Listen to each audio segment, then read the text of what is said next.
নমস্কার বন্ধুরা, কেমন সবাই? সবাই ভালো আছো? বেদিনতুন ব্লগে সবাইকে স্বাগত। তো আজকে যাব নবদ্বীপের আরেকটা সব থেকে পুরনো রেস্টুরেন্টে।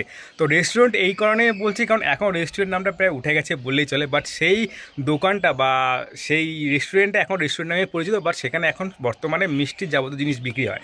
তো কোন জায়গায় কথা বলছি অবশ্যই জানতে পারবে, তার জন্য ভিডিও সময় দেখতে হবে। তো চলো সমালোচনা শুরু করা যাক। তবে একটা কথা বলে রাখি, এই রেস্টুরেন্টটা কিন্তু একটাই সমস্যা, সেটা হলো যে এখনও পর্যন্ত আজ থেকে 30 বছর আগে যেমন ছিল সেরকমই চলছে। শুধুমাত্র একটা পাশে বসার জায়গা ছিল যেখানে রেস্টুরেন্টে যেরকম মোগলাই পাওয়া যেত একটা সময়, এখন সেগুলো বন্ধ হয়ে গেছে, এখন শুধু মিষ্টি চলে। তো কোন জায়গার কথা বলছি চলো সমালোচনা করে যাওয়া যাক। আর হ্যাঁ, ভিডিওটা কিন্তু স্কিপ করবে না, অনেক মজাদার খাওয়া হবে, অল্প স্বল্প খাওয়া হবে, বাট ভালো লাগবে। চলো যাওয়া যাক।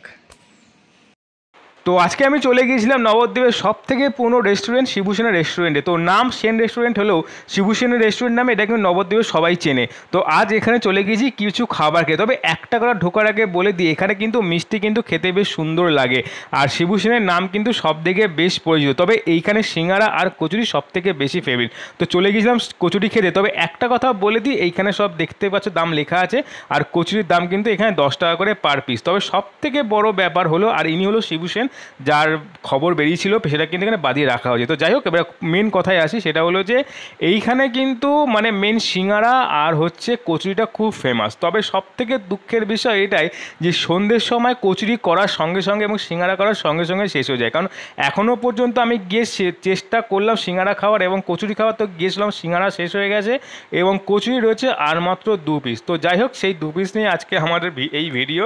এই 2 পিস হয়তো আমার ভাগ্যে ছিল। তো দেখে বুঝতে পারছো নর্মাল, বাট খেতে কিন্তু দারুণ টেস্টি হয়।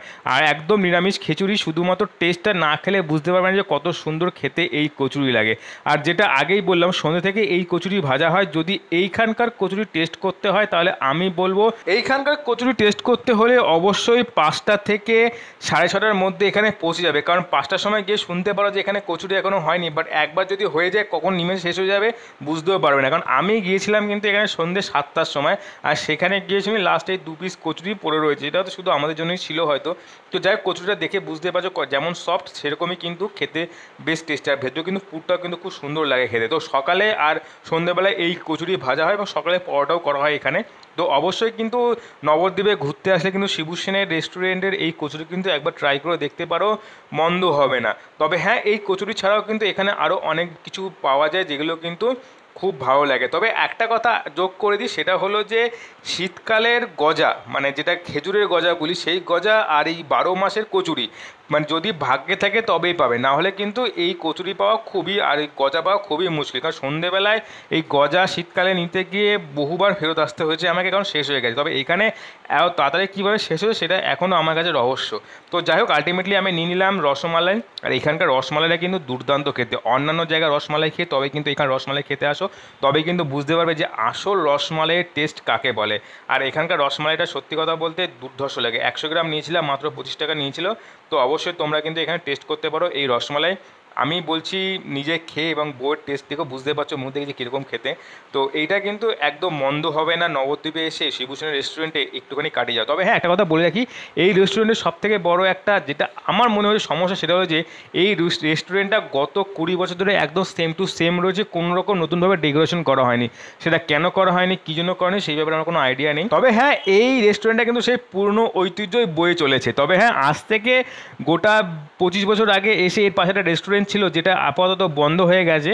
তো সেটা এখন বন্ধ হয়ে থাকে, এখন শুধুমাত্র এই মিষ্টি দোকানটাই চলে। তো এখন দাদা বানাচ্ছে হচ্ছে লস্যি, দইয়ের লস্যি বানাচ্ছে। তো সেটা একবার টেস্ট করবো, কারণ এখানে এসেছি, এটা বানাতে দেখে টেস্ট না করে ছাড়া যাবে না। আর এখানকার কিন্তু এই প্রদীপ সন্দেশ বা বোঁদে কিন্তু সব কিছু কিন্তু বেশ সুন্দর লাগে খেতে। তো তোমরা এখানে এসে কিন্তু সব কিছু একটু একটু করে ট্রাই করে দেখতে পারো, খুব বেশি মানে পয়সা নষ্ট হবে বলে মনে হয় না। তো যাই হোক, এখন চলছে এখানে।